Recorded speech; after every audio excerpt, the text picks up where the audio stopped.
শেখ হাসিনার সরকারের পতনের পর বাংলাদেশে আওয়ামী লীগ নেতাকর্মীদের হত্যা, হামলা, মামলা ও নির্যাতন সহ বিভিন্ন অভিযোগ বর্তমান সরকারের বিরুদ্ধে আন্তর্জাতিক অপরাধ আদালতে মামলা দায়েরের ঘোষণা দিয়েছে যুক্তরাষ্ট্র ভিত্তিক লুমেন কমিউনিটি ইনক নামক মানবাধিকার ভিত্তিক সংগঠন।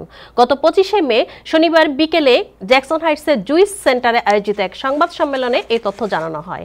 এ সময় গ্লোবাল হিউম্যান রাইটসের অ্যাটর্নি মাহমুদুল ইসলাম বর্তমান অন্তর্বর্তী সরকারের বিরুদ্ধে বিভিন্ন অভিযোগের বর্ণনা দিয়ে বলেন, জুলাই 2024 থেকে এপ্রিল 2025 পর্যন্ত বাংলাদেশে মানবিক এবং সাংবিধানিক সংকট সৃষ্টি করে সহিংস ছাত্র বিদ্রোহ এবং প্রধানমন্ত্রী শেখ হাসিনার সরকারের পতনের পর ডক্টর ইউনূসের নেতৃত্বে অবৈধ সরকার ক্ষমতা দখল করেছে এবং ইতিমধ্যেই নানা সহিংসতার 6 শতাধিক বেসামরিক লোকসহ 44 জন পুলিশ কর্মকর্তা নিহত হয়েছে।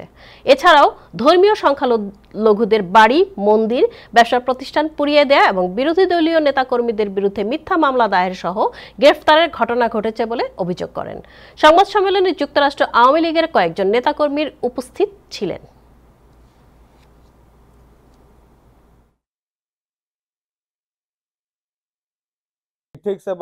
ইন্টারন্যাশনাল ক্রিমিনাল কোর্টে এটা 2 থেকে 3 মাসের পিরিয়ড থাকে। আমাদের এটা প্রোগ্রেস আছে। এখানে শুধু ইন্টারন্যাশনাল ক্রিমিনাল কোর্ট না, আমাদের European parliament, basically European sanction মেকানিজমও আমাদের কেস আছে। ওইখান থেকে আমরা একটা পজিটিভ রিপ্লাই আছে, এখান থেকে বলছে ওরা ইনভেস্টিগেশন অলরেডি শুরু করছে।